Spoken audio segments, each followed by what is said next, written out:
টেলিপাড়ায় একের পর এক যেমন বিয়ের খবর পাওয়া যাচ্ছে, তেমনি বিচ্ছেদের ঘটনাও ঘটছে। সম্প্রতি বিচ্ছেদের খবর পাওয়া গেল টেলিপাড়ার জনপ্রিয় অভিনেতা অভিষেক বসু ও তার প্রেমিকা সুরভির। অভিনেত্রী দিয়ার সঙ্গে সম্পর্ক ভেঙেছিল 3 বছর আগে। পুজোর আগে ফের বিচ্ছেদের সুর অভিষেকের জীবনে। গঙ্গারাম ধারাবাহিকের কাজ করতে গিয়ে আলাপ হয়েছিল দুজনের। সেখান থেকে প্রেমের সম্পর্ক গড়ে ওঠে। কথা ছিল এই বছরের শেষেই তারা বিয়ের পিঁড়িতে বসবেন। বছরের শুরুর দিকে এমনটাই বলেছিল জনপ্রিয় ধারাবাহিক ফুলকির অভিনেতা অভিষেক বসু। কিন্তু এর মাঝে আচমকা বিচ্ছেদের সুর। টেলিপাড়ার জোর গুঞ্জন, আর একসঙ্গে নেই তারা। 5 মাস যাবৎ একসঙ্গে কোনো ছবি পোস্ট করেননি তারা। এবার ইনস্টাগ্রামেও একে অপরকে আনফলো করে দিয়েছেন। তবে কিছু মুহূর্তের ছবি আজও দুজনে ইনস্টাগ্রামে রয়েছে। একটা সময় ফুলকির সেটেও দেখা যেত সুরভিকে, কিন্তু গত কয়েক মাস ধরেই সেই ছবি আর ধরা পড়ে না। তবে বিচ্ছেদ নিয়ে দুজনে কেউ কিছুই বলেনি।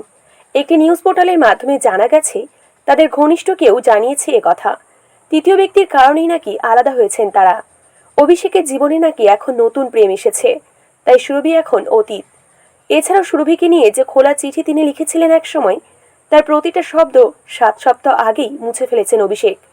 তো আপনাদের কি মনে হয়, তবে কি অভিষেক আর সুরভির ব্রেকআপ হয়ে গেছে বা বিচ্ছেদ হয়েছে? আপনাদের মতামত কমেন্টে জানান। আর এদের জুটি কেমন লাগতো সেটাও কমেন্টে জানান। ভিডিওটি ভালো লেগে থাকলে একটি লাইক করে চ্যানেলটিকে সাবস্ক্রাইব করে রাখবেন নেক্সট ভিডিও দেখার জন্য।